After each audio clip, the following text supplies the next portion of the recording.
Every time I learn something new about Israel or its agents, I feel like I'm in an alternate reality. Like, I feel like a kook. If you've been going to protests, organizing, doing all of that work, this is a really important message for you, and it will hopefully hammer home why, during protests in particular, we say, don't bring your phone or use a burner phone or turn your phone onto airplane mode. I was trawling, doing some scrolling, came across this. LAPD purchased a $200,000 a year subscription to Cobwebs, an Israeli surveillance software that can track anyone's phone and uses AI to continuously scrape social media activity and create targeted, detailed profiles on individuals. I came across this article on Unicorn Riot, another great resource that I recommend. First off, confirmation, Cobwebs is an Israeli company that has been selling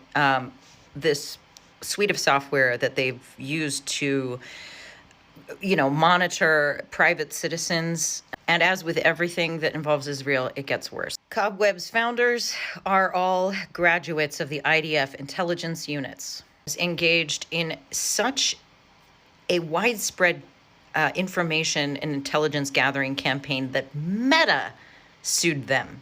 Think about that. Meta, that loves to scrape our data, actually brought a lawsuit forward against Cobwebs. Here's another article about that lawsuit. I've talked about fusion centers before in this playlist when talking about security apparatus. But here it's talking about how Cobwebs is being used by Department of Homeland Security along with the state police. And Cobwebs operates not just in the United States, but all over the world. It was recently purchased by Spire Capital investment fund that specifically focuses its portfolio on security firms. And this is really important because Spire is also working with Penlink. And Penlink has been the intelligence software of law enforcement and state agencies for decades. And this is really important because for a couple of reasons. First, because Penlink wasn't able to get real-time live data from people's phones the way that Cobwebs can.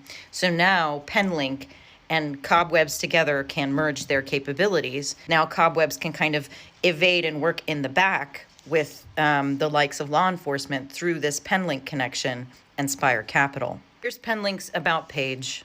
They are also multinational. And since Spire Capital's acquisition of Cobwebs, Penlink is now offering live phone and social media data collection demos. Ours is the only solution in the industry that enables live collection of both phone data and social media activity for real-time intelligence, monitor a target's social media and email activity while waiting for the next live phone call without missing a beat. The Bureau of Indian Affairs is using Cobwebs. Texas is using it at the border. Articles published by The Intercept. And it's one of the craziest headlines I've ever read in my life. The online Christian counterinsurgency against sex workers. Evangelical military vets are using counter-terror internet surveillance techniques to help police get search warrants against S workers. Cobwebs Technologies, an Israeli firm, announced it would provide Skull Games, which is a gamified way of getting private citizens to use this software to then spy on other private citizens who they suspect are involved in S trafficking, but usually they end up just creating profiles on S workers. It's really hard to describe how insane this whole scheme is. I think you need to read it for yourself. New Zealand government has been coming under fire for using Cobwebs.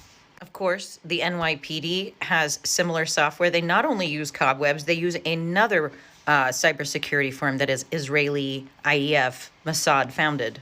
Firm is called Voyager Labs or Voyager Analytics. Here's Voyager Labs. As I mentioned before, Voyager Labs is also an Israeli firm founded by former IDF Mossad people. One of the claims that Voyager Labs makes, one of its selling points is that it can predict future criminals. That's giving thought crime. I found some procurement documents for the Tokyo police indicating that they are also using Voyager Labs. Regardless of where you are, you should look into the procurement documents in your state and local police and find out if they're purchasing this kind of software. If you stayed with me this long, first of all, thank you. It's such a rant and a rabbit hole, but I don't know where else to put this information that I find, so I need to share it with you guys. And I think the point that I'd like you to take away from this, the takeaway is, don't take your privacy and your security for granted. These seem like the future is now, okay? Like, we always hee about this being a possibility, but it is happening now. And it is going to be and has been weaponized against people who are engaged in legitimate civil disobedience and resistance. So please be careful and free Palestine.